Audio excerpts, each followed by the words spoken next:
La production de lait de 8 vaches était quotidiennement de 5 litres. Grâce à l'insémination artificielle, c'est une seule bête qui fournit chaque jour 20 à 30 litres du précieux liquide. La dose de semences bovines contribue efficacement à l'amélioration génétique des animaux qui en bénéficient. L'insémination permet de prévenir les maladies sexuellement transmissibles. Non seulement les animaux qui en découlent sont plus résistants à la chaleur, mais leur croissance est plus rapide avec une production laitière des plus enviables.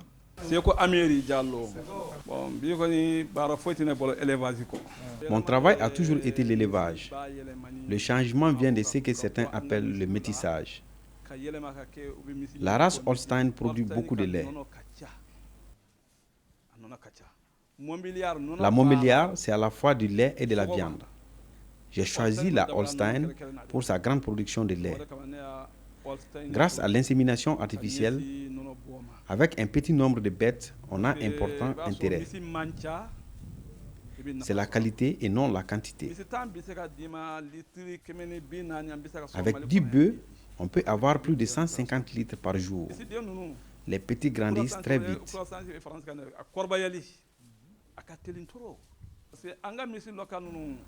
La race locale met 3 ans pour mettre bas, alors que nos nouvelles bêtes, c'est des petits en 3 ans. Tous les 13 mois, la vache met bas.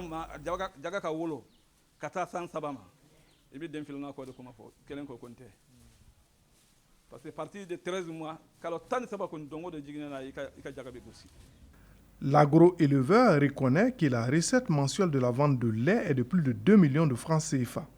Le réinvestissement se fait toujours au bénéfice de l'exploitation. Parmi les avantages, il y a aussi le fait que l'éleveur sait à peu près quand la vache va mettre bas.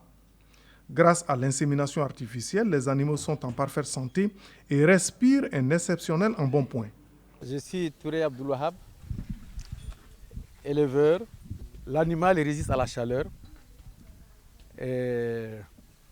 Donc, c'est le problème qu'on a chez nous, la chaleur. Quand on fait venir les vaches importées, ils n'arrivent pas à tenir plus d'1 an, compte tenu de la chaleur. Mais les métis qui sont issus de ce croisement-là résistent mieux à la chaleur. Il y a non seulement la production de lait, mais il y a la production de viande également, parce que c'est des animaux à grand gabarit.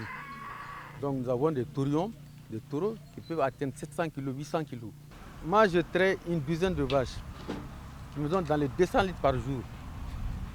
Et par mois, j'ai 2 40 000, 2 55 000.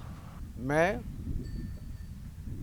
je vends le lait à 2 millions. Si tu fais la différence, moi les autres charges, les salariés, les bergers, mon vétérinaire, il me reste un bénéfice net de 500 à 600 000 francs. J'ai investi ce que j'avais en faisant un fourrage, en l'équipant, des panneaux solaires, donc en produisant de l'eau.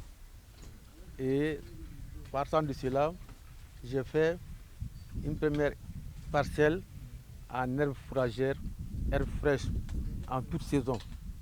Moi, j'ai de l'herbe fraîche en toute saison. Il fallait entretenir une bête pendant 7 ans pour que son poids atteigne 200 kg. Avec l'insémination artificielle, en 1 an, l'animal pèse 250 kg. Désormais, il est mis fin aux interminables mouvements de transhumance avec leurs corollaires de perte d'animaux et de conflits entre éleveurs ou entre éleveurs et cultivateurs. Les races locales de bœufs, pour avoir 100 litres, c'est la croix et la bannière. Touré Abdoulouhab, éleveur, le rendement n'y était pas. On dépensait plus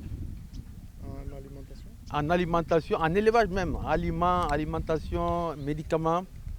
Et en contrepartie, on n'avait pas de bénéfice parce que les animaux n'étaient pas performants. Annuellement, l'importation de lait coûtait 35 milliards à l'État malien. Outre les économies réalisées, l'insémination artificielle a également comme avantage la disponibilité du liquide précieux en toute période, ce qui constitue une aubaine et pour les consommateurs et pour les agro-éleveurs.